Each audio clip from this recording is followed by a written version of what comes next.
Subscribe to our channel by clicking the subscribe button. Click the bell button and enjoy the latest uploads from our channel. Hello everyone, स्वागत है आप सभी का हमारे YouTube channel success thunder पे। आज हम लोग एक मेंस लेवल की पजल सॉल्व करेंगे जो कि एक पैरेलल रो की पजल है जिसमें कि 10 लोगों का अरेंजमेंट है, साथ ही साथ इसके साथ एक पैरामीटर भी है। तो सबसे पहले आप क्वेश्चन को देखिए, स्क्रीनशॉट लीजिए, खुद से क्वेश्चन को सॉल्व करिए। खुद से क्वेश्चन को सॉल्व करना बहुत ज़्यादा ज़रूरी है जिससे कि आपको पता चलेगा कि आखिर अभी आप कहाँ पे स्टैंड कर रहे हो। उसके बाद जो है कि मेरी वीडियो को देखिएगा, फुल वीडियो को वॉच करिएगा, मेरी अप्रोच को फॉलो करिएगा और देखिएगा कि किस तरीके से आप इस क्वेश्चन को बना सकते हैं। तो आई होप अब तक आप लोगों ने क्वेश्चन को देख लिया होगा, क्वेश्चन का स्क्रीनशॉट ले लिया होगा। अब चलिए क्वेश्चन को हम इंग्लिश में शो करते हैं, उसके बाद हम लोग क्वेश्चन को सॉल्व करना शुरू करेंगे। ये रहा क्वेश्चन इंग्लिश में, इसको भी देख लीजिए आप।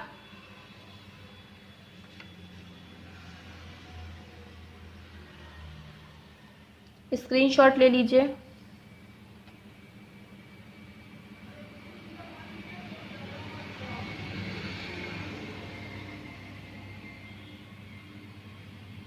आई होप कि क्वेश्चन को आप लोगों ने देख लिया है। चलिए अब क्वेश्चन को सॉल्व करना शुरू करते हैं। देखिए क्वेश्चन में क्या लिखा हुआ है। क्वेश्चन में लिखा हुआ है 10 persons are sitting in 2 parallel rows. 10 लोग बैठे हुए हैं 2 पैरेलल रो में, containing 5 persons in each row. हर रो में 5-5 लोग हैं। In row 1 P1, P2, P3, P4, P5 are sitting. रो 1 में P1, P2, P3, P4 और P5 बैठे हुए हैं and all of them are facing south. और सभी के सभी जो है कि साउथ की तरफ फेस कर रहे हैं। ठीक है, तो मतलब जो P वाले हैं वो सभी कहाँ फेस कर रहे हैं? साउथ की तरफ फेस कर रहे हैं। In row 2 A1, A2, A3, A4 and A5 are sitting and all of them are facing north. ठीक है, A वाले जो है वो सारे के सारे नॉर्थ की तरफ फेस कर रहे हैं।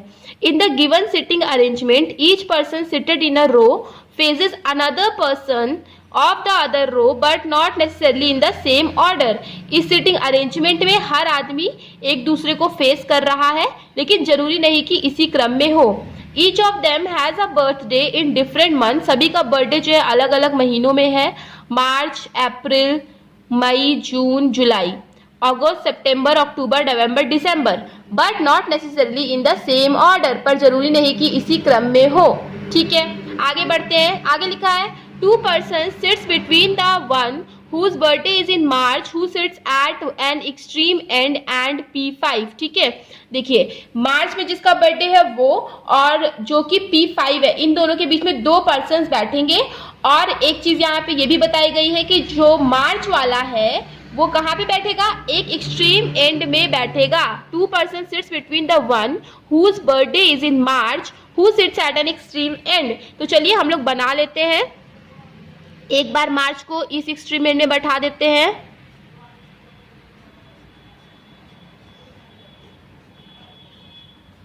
एक बार मार्च को हम लोग इस एक्सट्रीम एंड में बैठा देते हैं।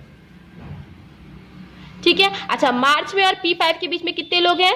2 लोग हैं, तो 1, 2, 5 इस केस में यहाँ आएगा और इस केस में यहाँ पे आ जाएगा। अच्छा आगे लिखा है A1 sits middle of the row and he is not an immediate neighbor of A2। A1 जो है वो मिडिल ऑफ द रो में बैठा है, दोनों ही केस से बैठा देते हैं। And he is not an immediate neighbour of A2। A1 जो है वो A2 का नेबर नहीं होगा। ठीक है, इसको हमने नोट कर लिया है। A2 whose birthday is not in December, और A2 का जो बर्थडे है वो दिसंबर में नहीं है। ओके, आगे बढ़ते हैं। A5 is sitting at an extreme end of the row। देखिए A1 का जो नेबर होगा वो कौन नहीं होगा? A2 नहीं होगा। तो मतलब दोनों कहीं ना कहीं एक्सट्रीम एंड पे आएगा। और एक चीज ये भी बोला है कि A5 जो है वो एक्सट्रीम एंड पे बैठा है, मतलब जो 2 और 5 है वो दोनों ही क्या होंगे? एक्सट्रीम एंड पे आएंगे दोनों ही केसेस में। तो आई होप कि ये थोड़ा बाइफरकेट कर दे रही हूँ, 2 पॉसिबिलिटी चल रही है, ये चीज आपको समझ में आ रही होगी। आगे देखते हैं। P5 birthday is in July and he sits on the immediate right. P5 का जो बर्थडे है वो जुलाई में है, तो P5 हमने सेट किया हुआ है, उसका बर्थडे जुलाई में है। और क्या बोला है? And he sits on the immediate right of the one whose birthday is in April. वो अप्रैल के इमीजिएट राइट पे बैठा है, ठीक है, अप्रैल के इमीजिएट राइट पे बैठा है। दोनों ही केस हमने सेट कर दिया। P5 phases immediate neighbour of A2। P5 जो है वो किसको फेस कर रहा है, immediate neighbour of A2, A2 के इमीजिएट नेबर को, मतलब 2 यहाँ पे आएगा और 5 यहाँ आएगा इस केस में, और इस केस में 2 यहाँ आएगा और 5 यहाँ पे आएगा। आई होप कि आपको चीजें क्लियर हो रही होंगी। A1 birthday is not in November, तो ये जो है A1 का बर्थडे वो नवंबर में नहीं होगा, तो हमने नोट कर लिया है। 1 person sits between P2 and P4 whose birthday is in March. P2 और P4 के बीच में जिसका बर्थडे मार्च में है, ये जो हुज होता है वो नियरेस्ट सब्जेक्ट के लिए आता है, तो यहाँ पे नियरेस्ट है P4, तो P4 के लिए आया हुज, तो P4 का बर्थडे कब है, मार्च में है, तो ये हो जाएगा P4 का बर्थडे। और P4 के बीच में और P2 के बीच में केवल एक ही पर्सन बैठे हैं, तो यहाँ 4 आ गया तो 2 यहाँ आएगा, इस केस में यहाँ 4 आ गया तो 2 यहाँ पे आएगा। आगे बढ़ते हैं। A4 birthday is in August and he is an immediate neighbour of the one whose birthday is in December. A4 का जो बर्थडे है वो अगस्त में है, ठीक है, और वो उसका इमीजिएट नेबर है जिसका बर्थडे आएगा दिसंबर में। ओके, तो 4 का जो बर्थडे है, A4 का बर्थडे वो कब आएगा, अगस्त में आएगा, और ये दिसंबर का नेबर भी है। ओके, आगे बढ़ते हैं। A4 does not face the one whose birthday is in May. A4 उसको नहीं फेस करता है जिसका बर्थडे मई में है, ठीक है, तो A4 उसको नहीं फेस करेगा जिसका बर्थडे मई में होगा। आगे बढ़ते हैं। A3 birthday is in June and he is an immediate neighbour of the one whose birthday is in November. अच्छा, A4 का जो बर्थडे है वो कब है, सॉरी A3 का बर्थडे है वो जून में है, ठीक है, तो लिख लेते हैं A3 का बर्थडे जो है वो कि जून में है, और वो उसका इमीजिएट नेबर है जिसका बर्थडे जो है कि नवंबर में होगा, ठीक है, और ये नवंबर का नेबर होगा। चलिए आगे बढ़ते हैं। The one whose birthday is in November faces the one who is immediate neighbour of the one whose birthday is in November faces the one who is immediate neighbour of the one whose birthday is in July. अच्छा, वो बंदा जिसका birthday नवंबर में है वो उसको face करेगा जो कि उस बंदे का इमीजिएट नेबर है जिसका बर्थडे जुलाई में है। देखिए जुलाई में किसका बर्थडे, इसका बर्थडे, इस केस में जुलाई में इसका बर्थडे है, तो जिसका बर्थडे नवंबर में है वो उसको फेस करेगा जो कि इमीजिएट नेबर है जुलाई वाले का, ठीक है, तो मतलब इमीजिएट नेबर जुलाई का ये है, तो या तो फिर नवंबर यहाँ आएगा या तो फिर नवंबर यहाँ पे आएगा, लेकिन यहाँ आ नहीं सकता, ऑलरेडी हमें पता है, तो यहाँ पे आ जाएगा इस केस में। इस केस में देखिए जुलाई के इमीजिएट नेबर ये है और ये है, तो नवंबर चाहे यहाँ आए चाहे यहाँ आए, मगर यहाँ नहीं आ सकता, ऑलरेडी हमें पता है, तो कहाँ पे आएगा, ये चीज यहाँ पे आएगा, राइट। अच्छा, अब आगे बढ़ते हैं। आगे क्या क्या लिखा हुआ है।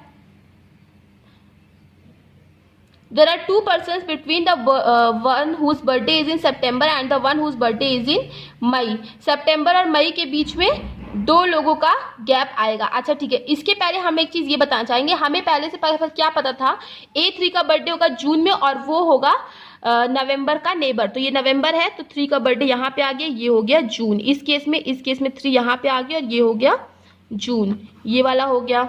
अच्छा, A4 का बर्थडे आ जाएगा अगस्त में, तो ये हो गया A4, और इसका बर्थडे कहाँ पे आएगा, अगस्त में। यहाँ पे देखिए 4 के लिए एक ही जगह है, इसका बर्थडे कहाँ पे आ जाएगा, अगस्त में। A4 जो है वो मई को फेस नहीं करता, ठीक है, और A4 जो होगा वो दिसंबर वाले का क्या होगा, नेबर होगा, ठीक है, यहाँ पे लिखा हुआ है। अब ये भी हो सकता है, ये भी हो सकता है, अभी 2 जगह है, तो अभी हम इस चीज को नहीं फिक्स करेंगे।